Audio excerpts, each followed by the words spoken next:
A palavra já é sua, tá? Só desbloquear aí. Prazer tê-lo conosco, é uma oportunidade. Hoje a gente conhece as pessoas mais virtualmente, muitas pessoas eu tenho conhecido virtualmente, para mim é um prazer tê-lo aqui, e é um prazer aprender com a experiência dele, e para que a gente possa transformar a nossa vida, tá bom? Seja bem-vindo. Adriana, muito obrigado pelo convite. Nós já firmamos uma amizade aí, eu acho que em 4 dias, né? Já conversamos bastante. Deus tem sido maravilhoso. Eu quero desejar uma boa noite a todos vocês que estão aqui presentes. Alguns amigos que também pude convidar através do WhatsApp. Aos que foram convidados, são visitantes, sejam muito bem-vindos. Como a irmã Adriana acabou de falar, o meu nome é José Júnior, certo? Eu tenho 25 anos, sou casado com a Maria Elaine. Ela também é estudante, certo? Ela estuda nutrição na mesma instituição, na FADBA, e atualmente a gente cuida da saúde também das pessoas, certo? Temos algumas parcerias com o nosso trabalho de naturopatia, certo? Com um nutricionista, o doutor Otoniel Neto, e também a doutora Alidiane Sampaio, que é a psicóloga que também, em casos de pacientes que chegam para a gente fazer um tratamento natural, que a gente vê uma necessidade de um acompanhamento psicológico, então a gente tem trabalhado em parceria com eles também. E nós estamos muito felizes de estar aqui com vocês nessa noite. Espero em Deus que a mensagem, a palestra que nós vamos ter agora, né, ela possa vir ao encontro de nosso coração. Então, a irmã já fez uma oração aqui inicial. Eu quero agradecer a Deus pelo cuidado do Senhor nesse dia de sábado. E eu vou começar aqui projetando para vocês um PowerPoint, tá bom? Eu acho que... Pode tentar novamente, por favor, José. Deixa eu tentar agora. Agora foi, porque estava desabilitada. Obrigado.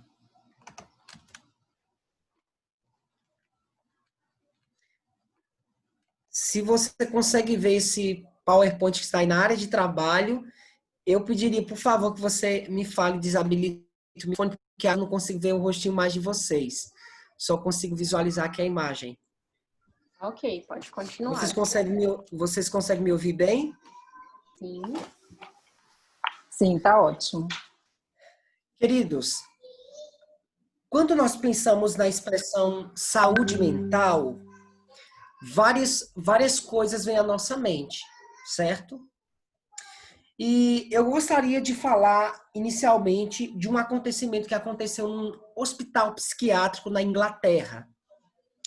Certa vez, um sacerdote cristão caminhava pelos corredores de um hospital psiquiátrico na Inglaterra, e enquanto ele caminhava com o diretor daquela instituição, ele começou a observar o estado das pessoas que ali estavam.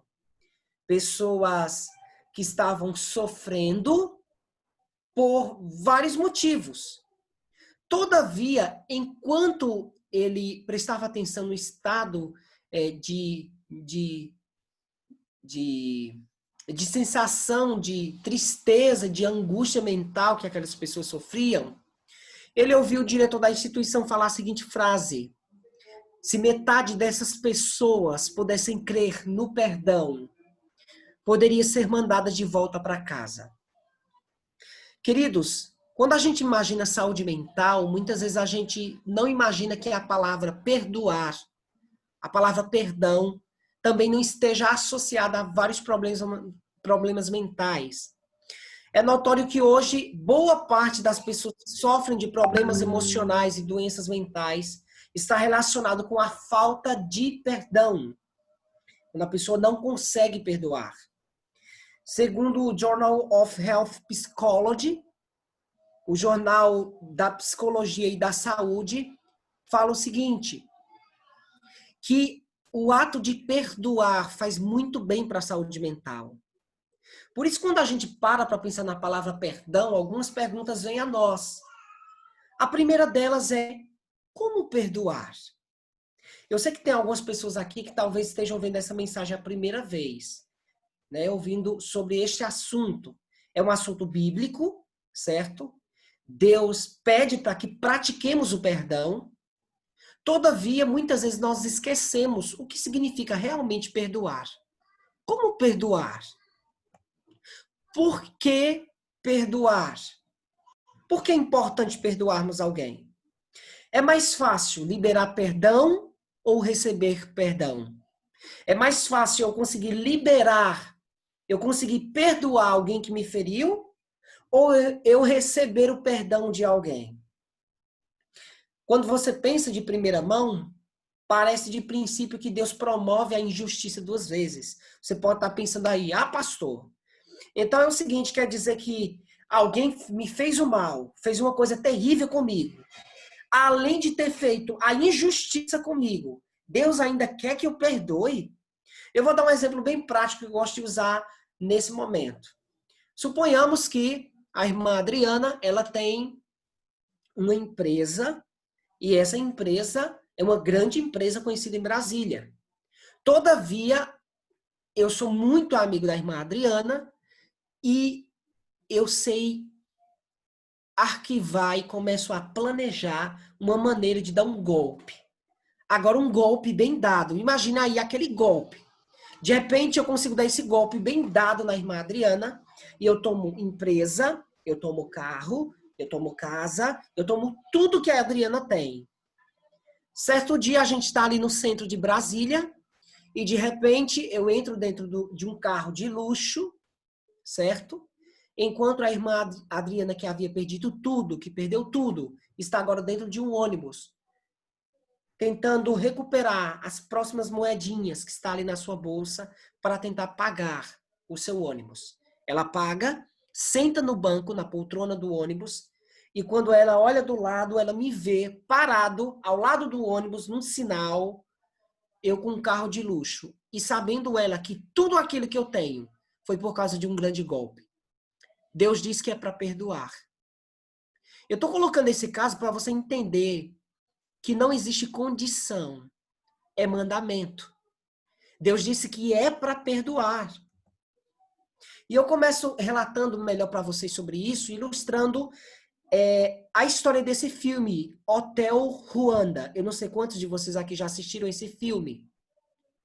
O filme Hotel Ruanda, ele conta a história de um adventista do sétimo dia que conseguiu salvar 400 pessoas da morte. Esse adventista, ele consegue salvar em sua casa a etnia Tutsi.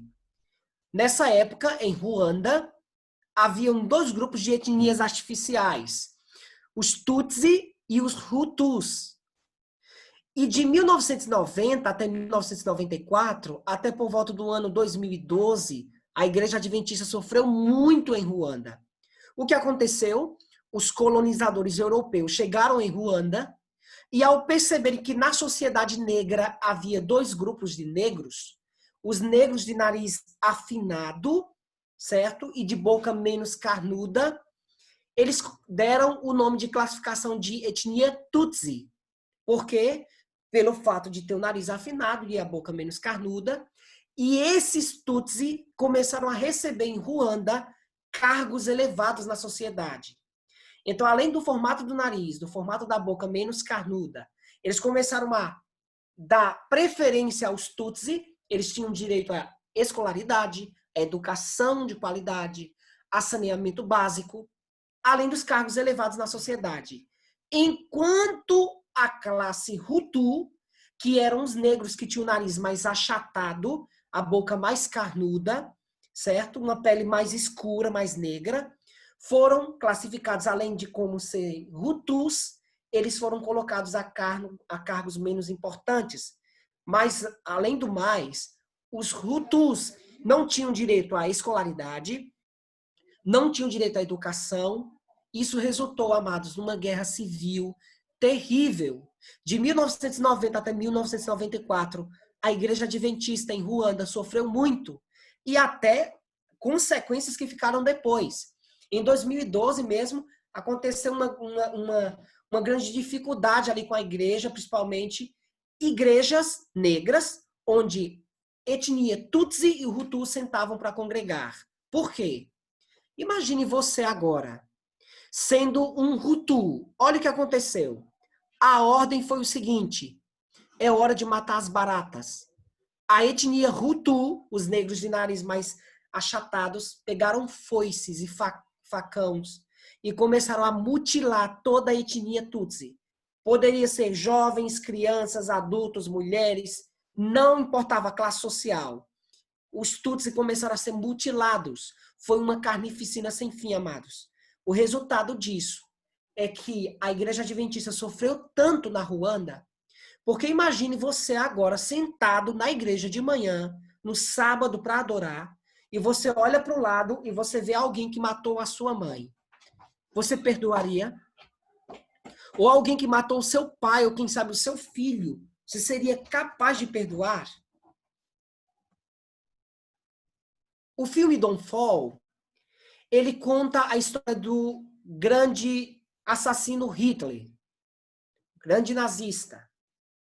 E o diretor desse filme, Oliver Schwarzenegger, falou a seguinte frase: a maldade de Hitler é uma característica de todo ser humano e ela pode ser levada ao extremo.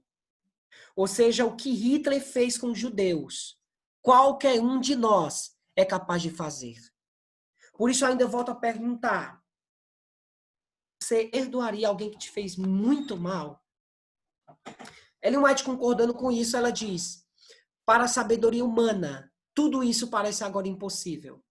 Mas ao ser retirado dos homens o Espírito de Deus, o qual tem um poder de reprimi-los, e ao ficarem eles sob o governo de Satanás, que odeia os preceitos divinos, hão de acontecer coisas estranhas. Agora preste atenção.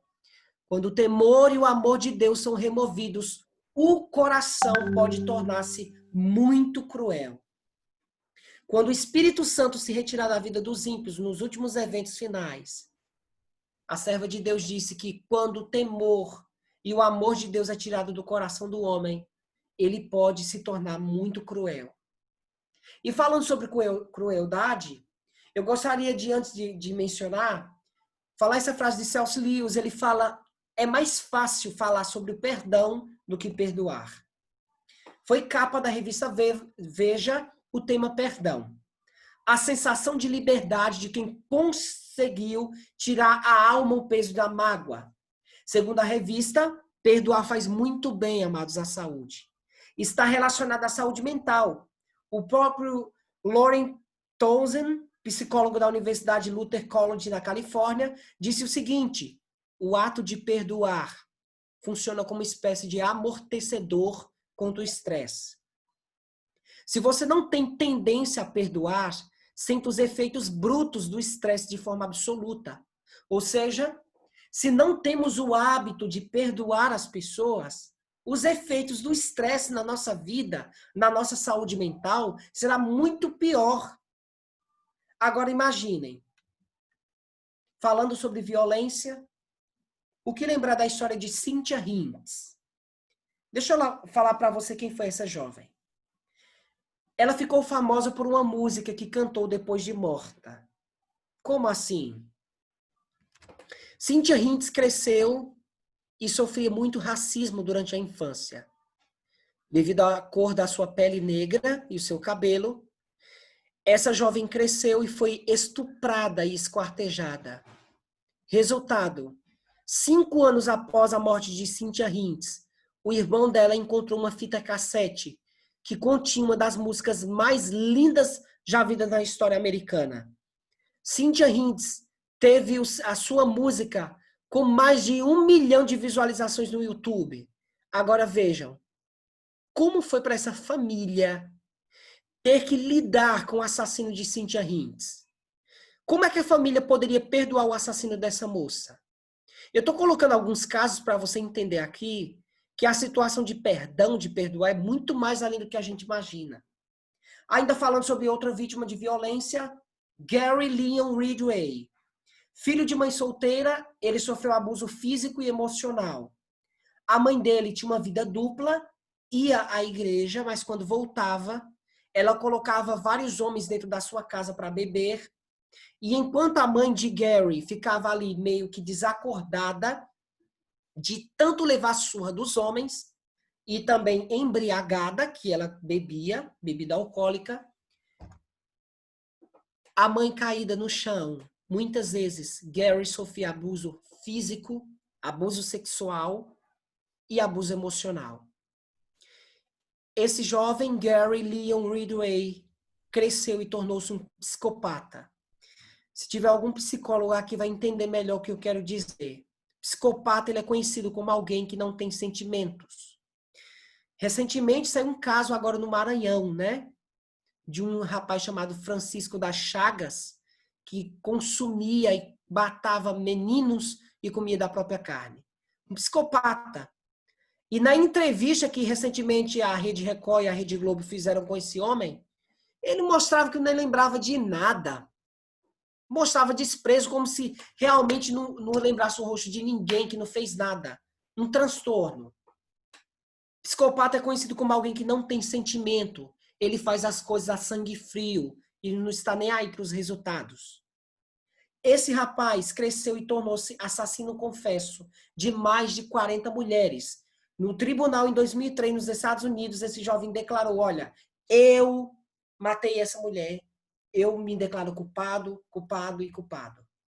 O resultado é que a história de Cynthia Hinds e Larry se cruzaram.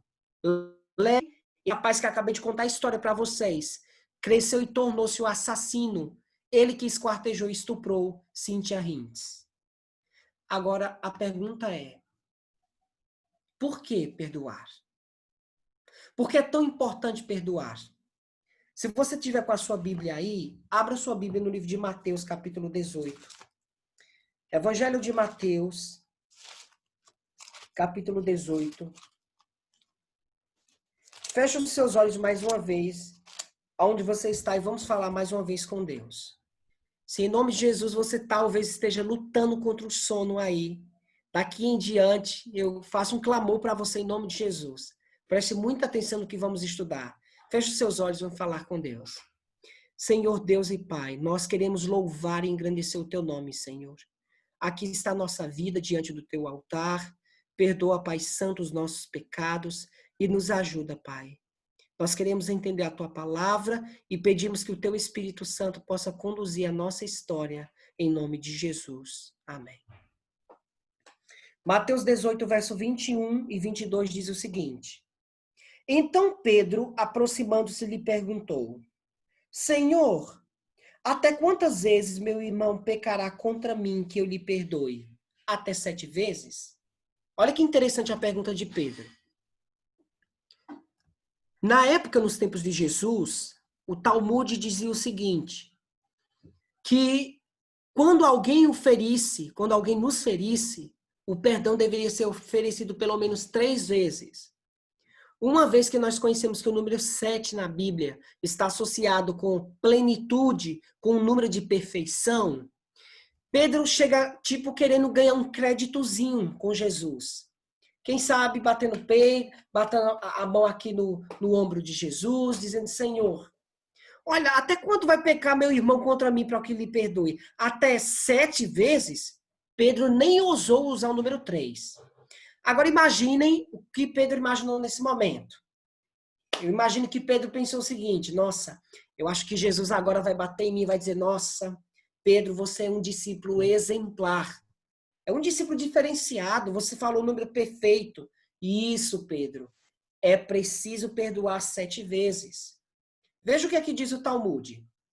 Uma pessoa deve perdoar qualquer colega que o enganou, para que nenhuma outra pessoa seja punida por causa dele. Deve repetir quantas vezes? 3 vezes. Liberto todo aquele que me causou aborrecimento. Liberto todo aquele que me causou aborrecimento.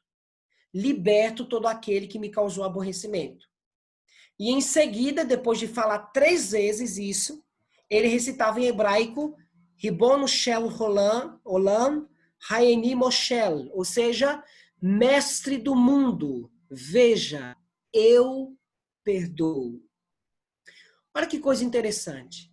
Pedro chega diante de Jesus dizendo o seguinte, Senhor, até 7 vezes, agora veja a resposta de Jesus, quebrando as pernas de Pedro. Verso 22 diz, respondeu-lhe Jesus, não te digo que até 7 vezes, mas até 70 vezes 7. Olha que coisa interessante. Jesus usa um texto lá do Antigo Testamento para explicar quantas vezes o perdão deveria ser oferecido para alguém que nos feriu. E Jesus disse o seguinte: Pedro, olha, eu não digo para você que é até 7, mas até 70 vezes 7, ou seja, 490 vezes.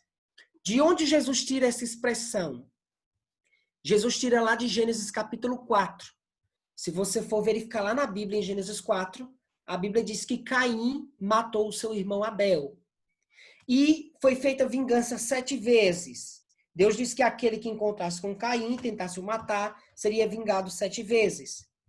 Mas um descendente de Caim, chamado Lameque, teve 2 esposas, Ada e Zilá. E ele chegou às suas 2 esposas e disse o seguinte: ouvi, ó mulheres de Lameque, matei um homem porque me feriu. E eu matei um homem porque pisou no meu pé.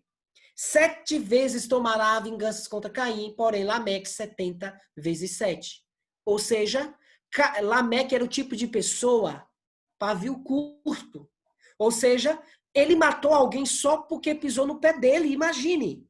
Você mataria alguém só porque pisou no seu pé? Lameque disse: ouvi, ó mulheres de Lameque. Ou seja, se 70 vezes 7, segundo Lameque, alguém o ferisse e pisasse no seu pé, 70 vezes 7 ele mataria. Ou seja, 70 vezes 7 em Gênesis 4 é o cúmulo da estupidez. Jesus pega esse texto e agora ele traz aplicando o seguinte: já que no Antigo Testamento é usado como cúmulo da estupidez, eu uso para o cúmulo do perdão. Ou seja, é sempre preciso perdoar. Agora, interessante que Jesus faz um cálculo matemático. Ele calcula 70 vezes 7. Olha que interessante. Se você quer dizer que alguém está muito linda, mas muito linda, por exemplo, às vezes minha esposa se veste e fica muito linda. E eu nem falo que ela está linda, eu falo assim: amor, você está lindíssima. Ou seja, eu aumento a expressão para dar mais ênfase naquilo. Se, por exemplo, você quisesse dizer, por exemplo, o número 13. O número 13, todos nós conhecemos aqui no Brasil, pelo menos na minha região, no Nordeste, o número 13 é conhecido como o número de azar. Ou seja, se eu quisesse dizer para você que você é azaradíssimo, eu dizia o seguinte: olha, você é 13 vezes 13 vezes 1000. Ou seja, você é azaradíssimo. O número 10, por exemplo, tem um significado para nós. Você tem um filho que tirou uma excelente nota na prova. Você diz assim: filho, você é 10. Ele vai se sentir muito bem. E Jesus dá uma ênfase: Pedro, 70 vezes 7. Ou seja, é sempre necessário perdoar. Olha o que aqui diz o verso 23. Jesus fecha a conversa com Pedro, trazendo uma parábola, que eu quero estudar ela com você agora. Mateus 18, verso 23 diz o seguinte: acompanha aí na sua Bíblia. Por isso o reino dos céus é semelhante a um rei que resolveu ajustar contas com seus servos. E passando a fazê-lo, trouxeram-lhe um homem que devia 10.000 talentos. Não tendo ele, porém, com que pagar, ordenou o Senhor que fosse vendido ele, a mulher, os filhos e tudo quanto possuía, e que a dívida fosse paga. Então o servo, prostrando-se reverente, rogou: sê paciente comigo, e tudo te pagarei. E o senhor daquele servo, compadecendo-se, mandou-o embora e perdoou-lhe a dívida. Saindo, porém, aquele servo, encontrou um dos seus conservos, que lhe devia 100 denários, e agarrando-o sufocava, dizendo: paga-me o que me deves. Então o seu conservo, caindo-lhe aos pés, implorava: sê paciente comigo e tudo te pagarei. Ele, entretanto, não quis. Antes, indo-se, o lançou na prisão até que saudasse a dívida. Vendo seus companheiros o que se havia passado, entristeceram-se muito e foram relatar ao seu senhor tudo o que acontecera. Então o seu senhor, chamando-o, lhe disse: servo malvado, perdoei-te aquela dívida toda porque me suplicaste. Não devias tu igualmente compadecer-se do teu conservo, como também eu me compadeci de ti? Indignando-se o seu senhor, o entregou aos verdugos, até que lhe pagasse toda a dívida. Assim também meu Pai Celeste vos fará, se do íntimo não perdoardes cada um a seu irmão. Amigos, meus irmãos, que parábola fantástica. Vamos entender o que Jesus estava dizendo aqui. Ele diz que o reino dos céus é semelhante a um rei que vai fazer o ajuste de contas com seus servos. Esse rei na parábola é um símbolo de Deus, o Pai, que um dia precisou fazer o acerto de contas com a raça humana. Pelo ato que cometemos, que os nossos primeiros pais cometeram, Adão e Eva. Quando eles pecaram, em Gênesis capítulo 3, Deus vai até o jardim do Éden para resolver o problema do homem. Ele faz um juízo investigativo. Ele começa a perguntar o que estava acontecendo ali. E resultado disso, qual foi? Todavia, diz que esse homem na parábola não tinha com o que pagar. Assim como a dívida que a raça humana tem com Deus é impagável. A situação nossa era tão terrível, mas tão tenebrosa, que fez Jesus descer do céu à terra. O Verbo se fez carne e habitou entre nós, cheio de graça e de verdade. E nós vimos a sua glória como unigênito do Pai. Jesus teve que se fazer carne para então mostrar o exemplo. Resultado. O texto diz aqui que ele não tinha com o que pagar e ele diz, o rei, olha, então vende ele, a mulher, os filhos, vende tudo. Mesmo assim, o preço seria o quê? A morte deles. Agora veja o que acontece. O verso diz que esse servo se prostra, reverente e roga assim, sê paciente comigo e tudo te pagarei. Vocês perceberam quanto foi a dívida desse homem? O texto sagrado diz aqui que ele devia 10.000 talentos. 10.000 talentos na Bíblia é equivalente a 100.000 denários. Um denário era um dia de trabalho nos tempos bíblicos. Ou seja, a pergunta é, como esse homem conseguiu conseguir tamanha dívida? Porque era uma dívida tão grande, para você ter uma ideia, os estudiosos falam que se juntassem os impostos que Roma cobrava da Edomeia, Pérea, Galileia e Judeia, não chegava nem a 700 denários. Esse homem devia 10.000 talentos. Ou seja, era uma dívida altíssima, que ainda que ele trabalhasse a vida inteira, ele nunca iria conseguir pagar isso. Agora veja o clamor desse servo. Ser paciente comigo e tudo te pagarei. Vou fazer uma pergunta para você. Você acha que esse homem iria conseguir pagar essa dívida? Nunca. Todavia, o relato diz que o rei perdoa a dívida dele. E há duas palavrinhas no grego que aparecem aqui. A expressão ser paciente, que é a palavra macrotimeson, que significa rolamento da dívida. Quando o servo clamou, ser paciente, ele estava dizendo assim, por favor, rola essa dívida, apaga, esquece isso. E a resposta do rei foi o seguinte, apelissem, ou seja, olha, está cancelada a sua dívida, está perdoado a dívida que você fez. Mas olha como foi a retribuição desse servo. Ele encontra um conservo, alguém inferior a ele.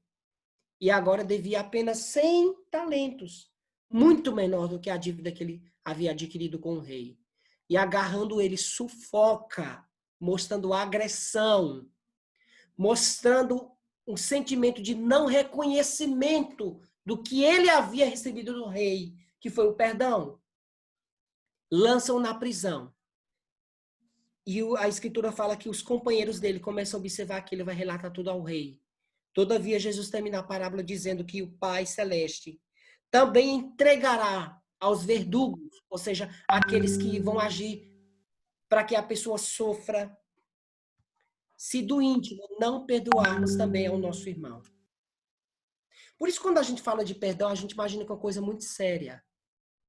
Nós terminamos a oração do Pai Nosso dizendo que, Senhor, a gente começa o Pai Nosso que estás nos céus, e no final do Pai Nosso a gente esquece que há um pedacinho mais que diz, todavia, se não perdoardes aos homens as vossas ofensas, tampouco vosso Pai Celeste vos perdoará. E é o que nesta parábola é ilustrado. Esses companheiros que vão avisar o rei é um símbolo dos anjos, que a todo momento estão vigilantes, vendo nossa conduta aqui na terra e vendo como é que estamos agindo com aqueles terceiros que ainda não conhecem a Cristo. E o que é que fazemos?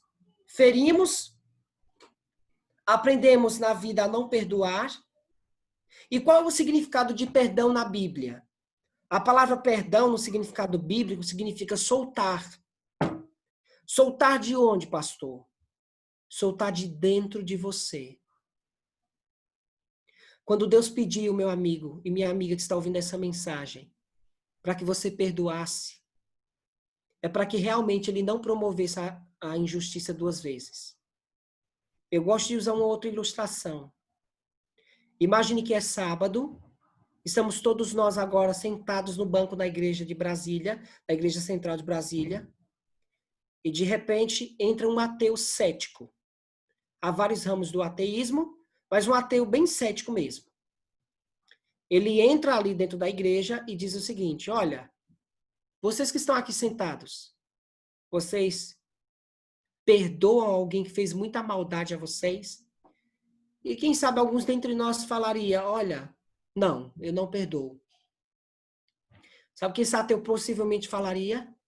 Então você acabou de provar para mim que o cristianismo é uma utopia.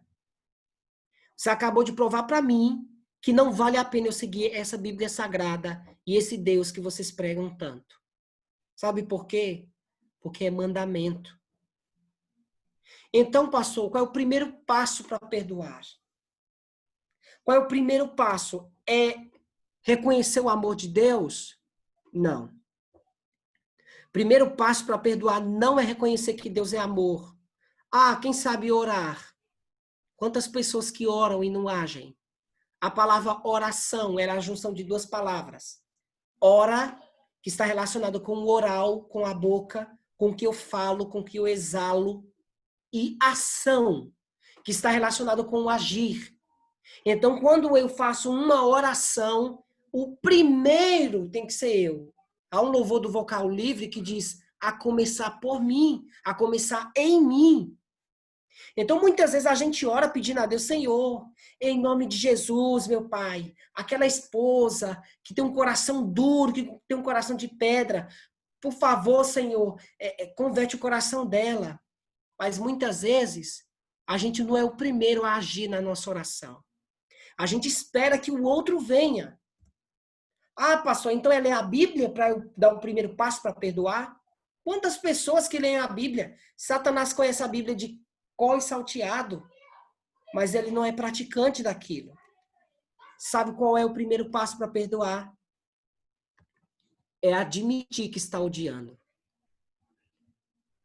Ah, pastor, mas eu não odeio a pessoa, eu só tenho um ressentimento. Eu quero fazer um apelo para você que está me ouvindo. Talvez eu esteja falando para alguém nessa noite que tem um problema mal resolvido com um parente. Que um dia foi muito descortês com alguém em palavras. Que feriu, que machucou o coração de alguém. E o orgulho, infelizmente, que há dentro do nosso coração impede de você se reconciliar com essa pessoa. Talvez alguém que esteja ouvindo essa mensagem que foi abusada sexualmente na infância e carrega vários traumas. Talvez eu esteja falando para alguém aqui nessa noite que sofreu agressão física, que tem sofrido, tem passado por um grande conflito, que infelizmente está como uma rosa secando por dentro, que está sofrendo, que muitas vezes vai dormir e molha o travesseiro de lágrimas, porque infelizmente não conseguiu ainda perdoar alguém que te feriu. Ah, pastor, mas não é ódio, eu não sinto ódio por aquela pessoa. É um ressentimento. Vocês já perceberam que hoje em dia nós sempre queremos ser o garotinho da história? O vilão é sempre o outro. Quando eu era criança, eu gostava de brincar de Batman e o Coringa. Ninguém queria ser o Coringa, todo mundo queria ser o Batman. É assim. Às vezes, quando alguns casais chegam para conversar comigo, às vezes comigo com a minha esposa, aí o homem chega até mim. Até semana passada um rapaz chegou para mim dizendo: ah, é porque minha esposa ela é muito agressiva, ela não toma cuidado com as palavras dela, ela é muito explosiva. Ele só falava da esposa. Aí eu fui ouvir o lado da esposa. E ela só falava dele. Por isso que numa briga entre casal, existem 3 lados da história. O errado e o certo. Nunca julgue por ouvir só apenas uma parte da história. É porque hoje a gente dá nomezinhos aos pecados. A gente nunca diz que está odiando, que não perdoou o próximo. Ninguém é glutão, só come bastante. Vocês estão percebendo como a gente está dando nome aos pecados hoje? Ninguém é glutão. Apenas a pessoa sai da mesa com a barriga cheia. Então ela diz assim, tô de barriga cheia. Mas ela nunca vai dizer que é glutona. Ninguém é egoísta. Mas na hora de servir-se numa mesa, quer pegar o maior pedaço. Aí ele deu uma maior prova de que é egoísta. Ninguém fofoca. Faz apenas comentário da vida alheia. Não, a gente está fofocando, não. É apenas um comentário. Vocês estão percebendo o que é que nós estamos fazendo com o pecado? Ninguém mente, foi apenas uma brincadeira. Provérbios 26, 18 e 19. Nem por brincadeira devemos mentir. Ninguém é orgulhoso, apenas justifica os seus erros. Errou e começa a justificar os erros. Ninguém odeia, ou seja, não perdoa. É apenas um ressentimento. E quando a gente fala em perdão, a gente tem que ver uma diferença entre gostar e amar. Eu, porém, vos digo, amai os vossos inimigos. Orai pelos que vos maldizem. Deus pediu não para que a gente gostasse do nosso inimigo, mas para que a gente amasse. É mandamento. Está no imperativo no grego. Amai é para amar, é um mandamento. Amai o vosso inimigo. Todavia, ore pelos que falam mal de você. O nosso problema é que muitas vezes as pessoas falam mal de nós e a gente retribui com o mesmo peso, com a mesma medida. Deus disse que é para a gente orar por quem fala mal de nós e amar o nosso inimigo. Todo aquele que odeia o seu irmão é assassino. Ora, vós sabeis que todo assassino não tem vida eterna permanente em si. Amigos, o quebrantamento da lei envolve muito mais do que a gente imagina. Paulo diz que a letra mata.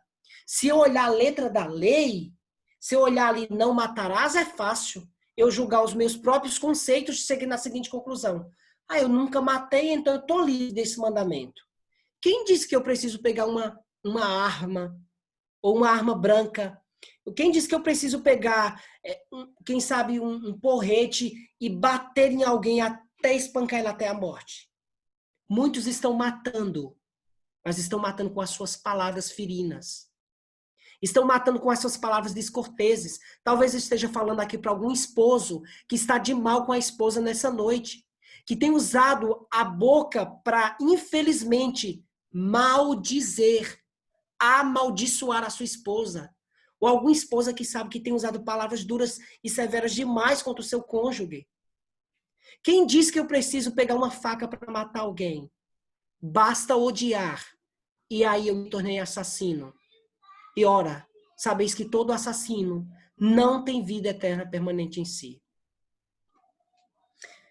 Quando eu trabalhava como obreiro bíblico na cidade de Camusim de São Félix, no Agreste do Pernambuco, eu estava liderando uns jovens de uma Missão Caleb ali. Para quem não conhece, o programa Missão Caleb é um programa de nossa igreja, é um projeto em que os jovens, durante as férias, saem para evangelizar. E eu estava liderando 12 jovens naquelas férias. 5 da manhã eu os levei até o cemitério. Nós fomos fazer uma meditação ali, estudando sobre a importância do valor da vida. E, ao terminar, eles foram para casa para comer. Eu fiquei esperando um pouco mais. Enquanto eu observava aqueles túmulos, eu vi lá o nome José Augusto. Eu disse, Senhor, quem era esse homem? Quais foram as oportunidades que ele teve? Esse homem vai acordar na manhã da ressurreição ou não, Senhor? Será que esse homem, quem foi essa pessoa? Quem foi? Crianças, velhos? Vocês já pararam para pensar que, na verdade, tudo é vaidade? A palavra vaidade significa aquilo que vai embora. A gente passa a vida inteira odiando, mas quando a morte chega, parece que a morte tem que chegar para a gente aprender lições. Eu estava quase saindo do cemitério quando logo na entrada tinha um túmulo que estava recém-coberto de terra. Ali estavam algumas flores e uma mulher debruçada no túmulo chorava amargamente. E ela segurava assim a terra do cemitério com a mão e apertava. E a lágrima escorria e ela soluçava de tão chorando que ela estava.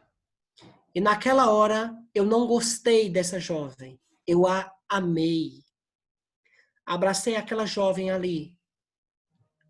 E ela chorando, eu disse: eu não sei o que aconteceu, não sei quem era da sua família, não sei se era algum amigo, mas eu sei que dos olhos o Senhor enxugará todas as lágrimas.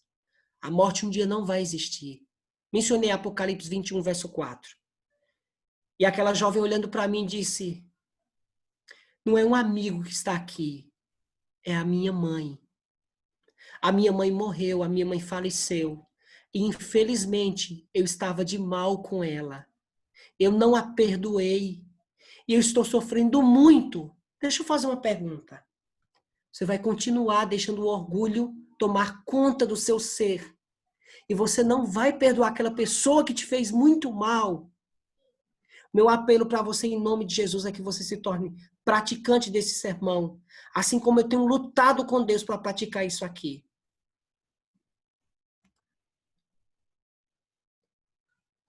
Outra história. Essa criança que vocês estão vendo aqui, durante a infância, ela sofreu agressão física. A mãe dessa criança aqui, quando ia dar banho nela, na banheira, passava muito sabão nos olhos dele e o chamava de praga do Egito. Até os olhos dessa criança ficar vermelho e a mãe, com muita força, pegar essa criança e jogar em cima da cama e dizer assim: vai dormir. Desculpe a expressão. Desculpe a expressão. Vai dormir resto de aborto. Essa criança foi bulinada na escola, queridos. Foi bulinada. Sofreu abuso sexual desde os seus 7 anos de idade. E foi rejeitado pelos avós. Sabe qual foi o resultado disso aqui? A mãe dele ia trabalhar nos plantios de tomate, na roça, colhendo tomate, ainda grávida. E o pai dele disse: olha, dá isso. Sabe qual foi o resultado dessa situação, queridos? Esse jovem, essa criança que vocês acabaram de ouvir essa história, é a minha história. Que eu carreguei durante muito tempo na minha vida traumas. Que um dia, quando conheci a Jesus, pedi a ele que me ensinasse a perdoar. Eu nunca disse para minha mãe: mãe, eu te amo. Nunca. Eu tenho 25 anos de idade, mas eu nunca disse: mãe, eu amo. No ano de 2000, eu fui batizado na igreja adventista. Eu tomei a decisão de entregar a Jesus e uma coisa que eu pedi a Jesus: Senhor, me ajuda a amar os meus inimigos. Por favor. Porque Jesus disse que os primeiros inimigos são os da própria casa. Eu enfrentei isso ao pé da letra. Eu ia orar, amados, durante a noite, durante o dia. Minha mãe aumentava o som lá da minha casa no último volume para eu não orar. Me chamava de louco. Eu fui expulso da minha casa. Fui expulso. Minha mãe foi na casa de uma feiticeira, pediu que ela fizesse feitiçaria para mim, para eu me desviar desse caminho. Mas quando Deus quer que a obra dele avance, ele usa até um ímpio para que a obra dele avance. Ele usou até uma jumenta. A mulher pegou a minha foto, a feiticeira, e disse: não fazer nada com ele, porque se eu fizer alguma coisa, nada dará certo na sua vida. Eu fui expulso da minha casa durante 1 ano, 5 anos depois de muita oração por minha mãe. De joelhos calejados em oração. Eu fiz uma semana de oração aqui no Rio de Janeiro. E minha mãe tomou a decisão de aceitar Jesus. E ela disse: eu serei batizada da igreja adventista. E quem me batizará será você quando for um pastor. Eu não sei quais são os traumas que você carrega.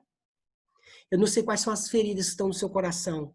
Mas em nome de Jesus Cristo, em nome de Jesus, perdoe. Perdoar não é desculpar. Não é desculpar os erros da pessoa. Por que perdoar não é desculpar? Eu vou explicar mais claramente isso para você. Suponhamos que você esteja na fila de um banco agora e alguém pisa no seu pé. Automaticamente a pessoa vai dizer assim, desculpe. Aí você vai responder, tá desculpado. Você vai passar a vida inteira se martirizando porque alguém pisou no seu pé? Ou porque alguém, quem sabe, rasgou um papel e aquele papel, era um papel que você estava escrevendo, sei lá, um verso bíblico? Você vai carregar traumas durante toda a sua vida por causa disso? Claro que não. Por isso que perdoar não é desculpar. Quando você desculpa, você esquece. Mas veja, perdoar também não é esquecer. Você sempre vai lembrar que a pessoa te machucou. Porque você também na vida feriu alguém. E a desculpa existe quando se comprova que o ofensor é inocente.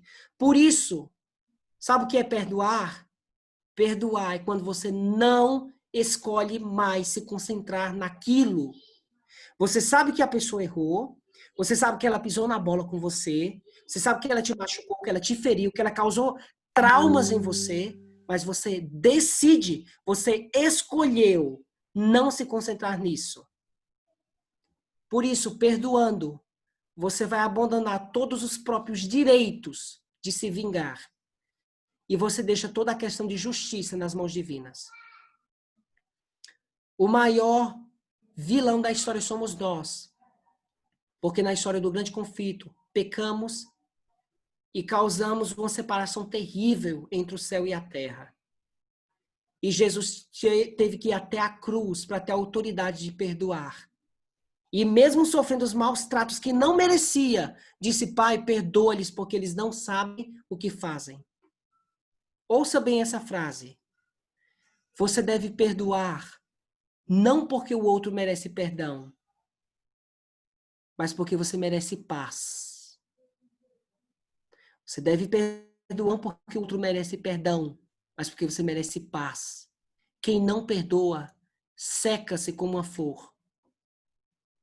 Quem não perdoa é como um deserto árido, sem terra, sabe? Um deserto seco, sem água. Infelizmente, muitos de nós, talvez alguém que esteja pregando nessa noite, esteja aqui até hoje e precisa tomar uma decisão nessa noite.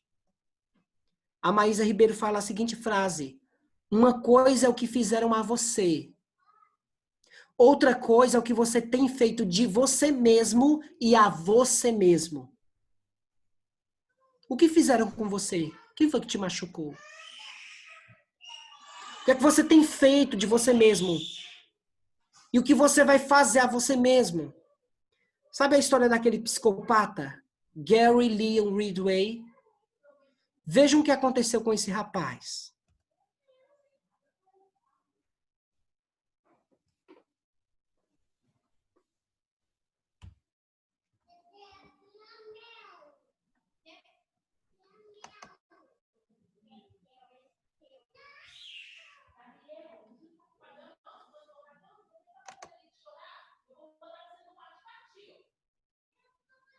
Eu acho que ele não está funcionando aqui. Eu vou projetar o vídeo agora para os irmãos verem. Mas veja o que aconteceu na história desse rapaz.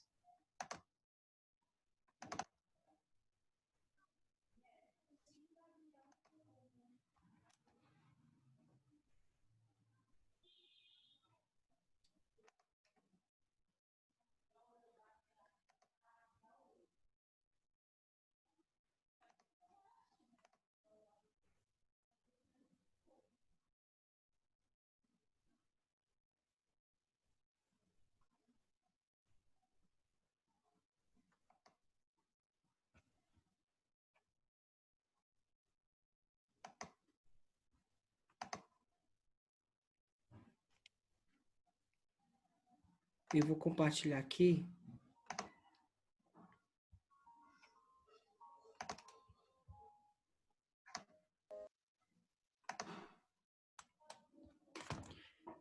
Veja o que aconteceu na vida de Gary. Gary Leon Ridgway, 54 anos, confessou ter assassinado 48 mulheres. E ele se tornou o maior assassino da história dos Estados Unidos. Conhecido como assassino de Green River, Ele assumiu a culpa pela morte no tribunal em 2003. Vejam ele entrando na sala no tribunal. No dia 5 de novembro de 2003, todas as dúvidas quanto à culpa de Ridgway foram apagadas. Ele assumiu a culpa pelo assassinato de 48 mulheres. Ele concordou em cooperar com as investigações sobre suas vítimas e o local onde seus restos mortais poderiam ser encontrados. Fazendo assim, ele evitaria o julgamento e a possível pena de morte. Como você se declara diante da acusação de homicídio qualificado em primeiro grau, como descrito no processo 1, pela morte de Wendy Lee Caulfield? Culpado. Como você se declara diante da acusação de homicídio qualificado em primeiro grau, descrito no processo 2? Culpado. Culpado. Culpado. É como se ele não tivesse um pingo de remorso pelo que fez. Sabe, ele matou tanta gente que nem ao menos se lembra quem eram, como eram. Eu simplesmente não consigo acreditar que alguém tenha matado toda essa gente e não se lembra deles. Nem os parentes enfurecidos de suas vítimas que foram convidados a se pronunciarem no tribunal no dia em que Ridgway foi sentenciado à prisão perpétua sem liberdade condicional no dia 18 de dezembro de 2003. Você disse que as lembranças de todas as mulheres que matou foram apagadas.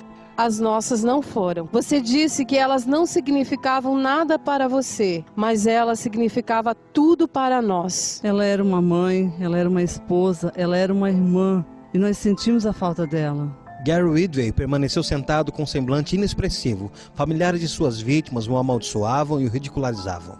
Ele é um animal. Eu desejo que ele tenha uma morte demorada, sofrida e cruel. Ele vai para o inferno, que é o lugar dele. Mas o seu semblante enrijecido começou a se despedaçar, quando o pai de uma de suas vítimas apareceu, para surpreendê-lo com uma dose de bondade humana. Sr. Ridgway, há pessoas aqui que lhe odeiam. Eu não sou uma delas. Você dificultou para mim a prática daquilo que eu creio, que é o que Deus quer que eu faça, que é perdoar. Você está perdoado. Vocês entenderam? Porque quando Deus pede para que perdoemos, não é porque Ele quer promover a injustiça duas vezes.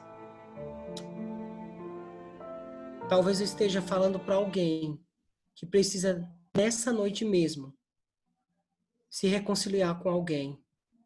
Se você deseja, eu queria te convidar nesse momento a fechar os seus olhos onde você está. E vamos falar e vamos pedir a Deus que nos ajude. Misericordioso Deus e Pai, em nome de Jesus, Senhor, nós queremos entregar nossa vida em Tuas mãos. E declarar, Senhor, que nós estamos aqui na Tua presença, pedindo a Ti misericórdia. Pai Santo, em nome de Jesus, nos ajude. Nos fortaleça, Senhor. Nos encha de poder para que aprendamos a perdoar. Senhor, o Senhor um dia, quando subiu à cruz do Calvário, estando ali injustamente, mesmo estando ferido, ensanguentado, o Senhor pronunciou: Pai, perdoa-lhes, porque eles não sabem o que fazem. Na verdade, Senhor, quando agimos rispidamente com alguém, nós não sabemos o que fazemos. Por isso, Senhor, tem misericórdia de nós e perdoa os nossos pecados.